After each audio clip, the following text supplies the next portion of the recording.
Hello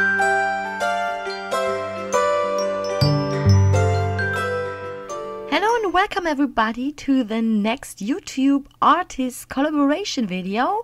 It is August and our theme for August obviously is pets and animals. So all sorts of little furry or feathered buddies and friends. And the hashtag for this month you should go after and you should look up and search for lots of inspirational videos on YouTube is pawgustart. So just type that hashtag into the search box at the top of the screen, and yeah, make sure you have plenty of time on your hands because you will find many awesome, amazing, inspiring animal themed art videos. So for those of you who don't know me yet, my name is Andrea Gomoll, aka Creative Creations, and I'm from Germany. I'm a mixed media artist, and today we are going to create obviously a mixed media art page together, which is cat themed. So it's actually for all the cat lovers out there. And as you can see, I already got started with my page. I used a heavyweight watercolor paper and I collaged down some old book pages and some scrapbook paper. Then applied some watercolor to the background. And once everything was dry, now I'm adding a layer of white gesso to the top to just mute the background a little bit before I get started with my painting. In the next step, I'm preparing some acrylic paints here. I'm adding lots of water to have a nice watery mix of the acrylic paints. And then you will need some random backgrounds design stamps. And you just apply the acrylic paint to the stamps. Then, wet it a little bit more with a little water mister. And then just stamp it onto your background, which gives you a nice, like, aquarelle look and a nice design.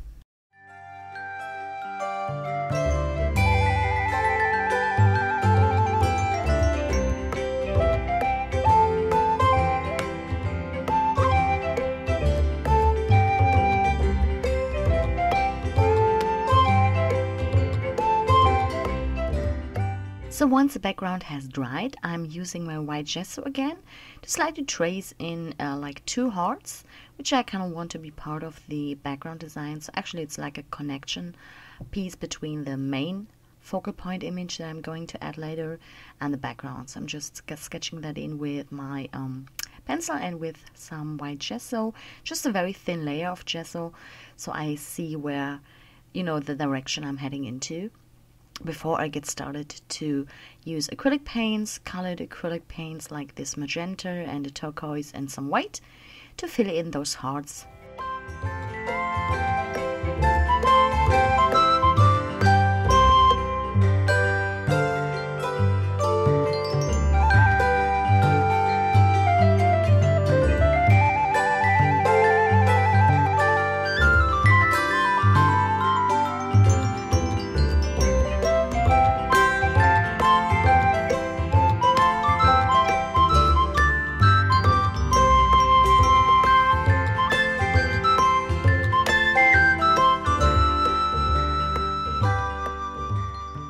And adding some more paint splatters just because I love the look and just because I can. In the next step, I'm using a purple Neocolor 2 water-soluble crayon here to sketch in my main focal image, which is going to be a cat, obviously, since the page is cat-themed. And I kind of like to use the Neocolor for sketching in my images, because later when I apply the acrylic paint, the new colors kind of blend into the color, so it gives you a nice shading effect already, and the lines kind of disappear. As you can see, now I'm just filling it up with some white acrylic paint as a base layer, so I know where I'm going, which direction I'm heading with my main image here. And then I just continue to layer in some colors. First I'm starting with the same two colors I used for the hearts, like the magenta and the turquoise, and then I'm jumping in, sketching in the facial features, and then continue to apply acrylic paints in different colors because I kind of want it to be like a rainbow colored cat. I just make sure I kind of apply the colors in a way that they kind of match the natural shading, so that they automatically kind of give a dimensional like look to the whole cat, to the head of the cat.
And as you can see, I first kind of block in the colors in a very basic way.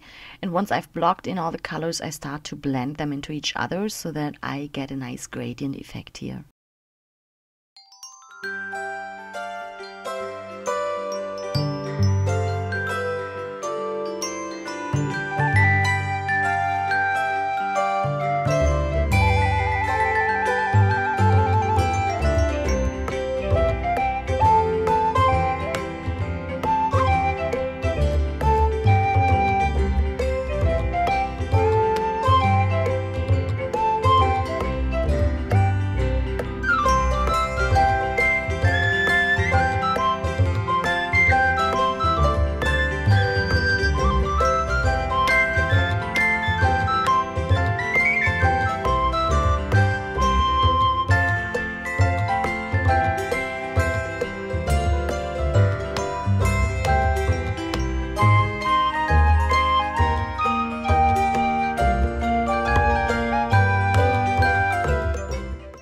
I usually don't always stick to just one brand of acrylic paints. Like here I'm mixing some Talents of Amsterdam acrylic paints with some Distress paints by Tim Holtz, so I'm really using whatever I have on hand, and I usually don't go for a certain brand. I just kind of mix and match whatever I feel like using and whatever I feel like would be a good match to the project I'm working on. And as you can see, when I'm working with acrylic paints, I totally love to get my hands dirty. I just kind of totally love to blend the paints, the colors with my fingers. I kind of like the effect it gives you, and I feel like I have a better control of what I'm doing in comparison to using a brush. So that's why you will see me blend with my fingers a lot when I'm working with acrylic paints. Of course, you don't have to do that, so but give it a try. I would definitely suggest to give it a try because it's actually a lot of fun. But if it's not your thing, you could, of course, just do the same thing with your brush. And I just keep adding lighter and darker colors to kind of build up a dimension here, to kind of add more like highlights and more shadow areas. So this is kind of a building up process.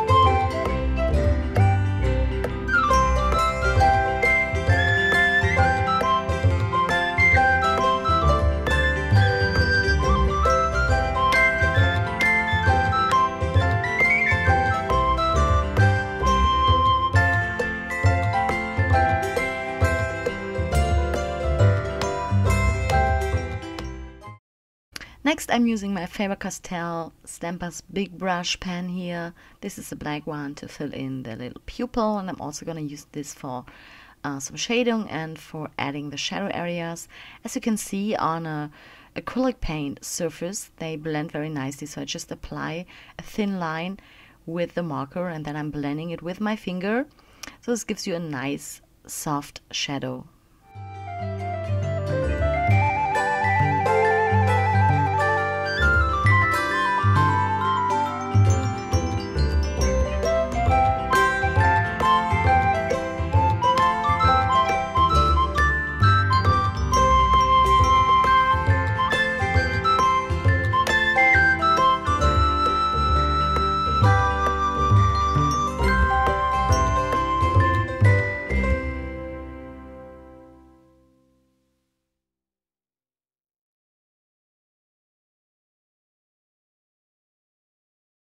And I'm also using other colors of the Stampers Big Brush pen here to add some more shadow to the shadow areas, like around the eyes and along the outline of the head, to make it more dimensional. And again, I totally love to use like purples and blue tones for the shadow area. So that's what I'm adding now. And again, keep on blending it with your finger to kind of get a nice gradient effect here and a soft edge for the shading.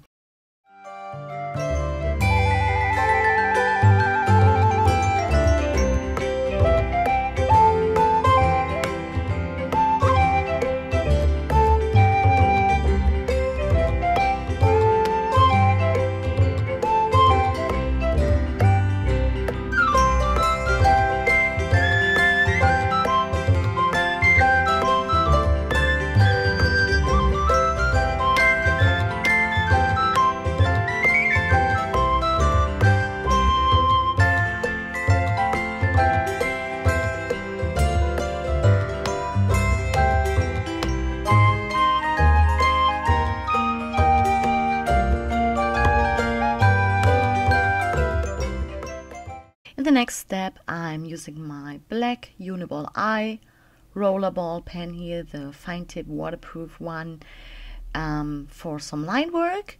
And as usual, as I love to do in my work, I'm just adding some very like loose, sketchy lines to outline the whole face, the facial features, the whole cat, the hearts, to just bring back more detail into the image. And I'm also adding some cross-hatching here and there to give even more dimension to the whole like cat face.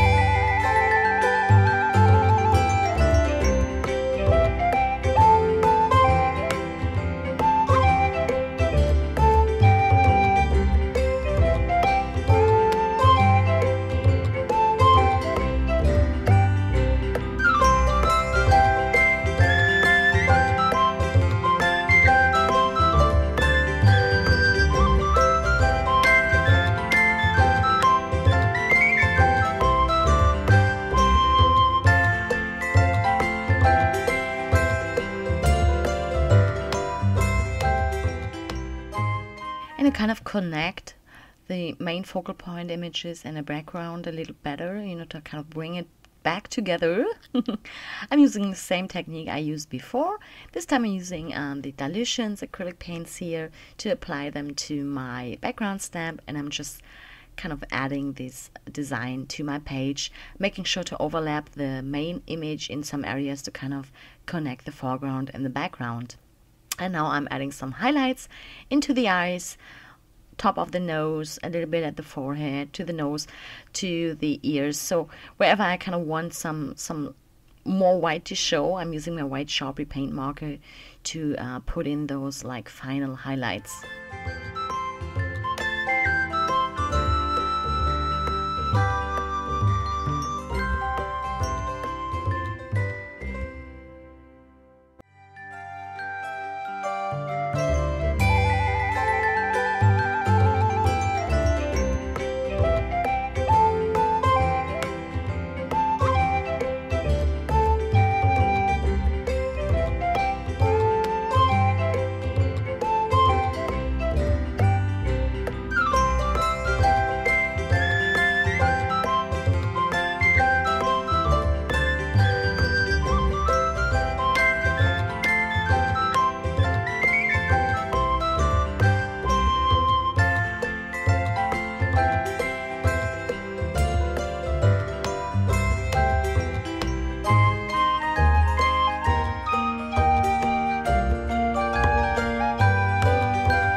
to bring in a little more contrast, I'm again using this background design stamp and some black Stays-On ink here. Just stamping it into random places to the background to pop in a little more black for some contrast.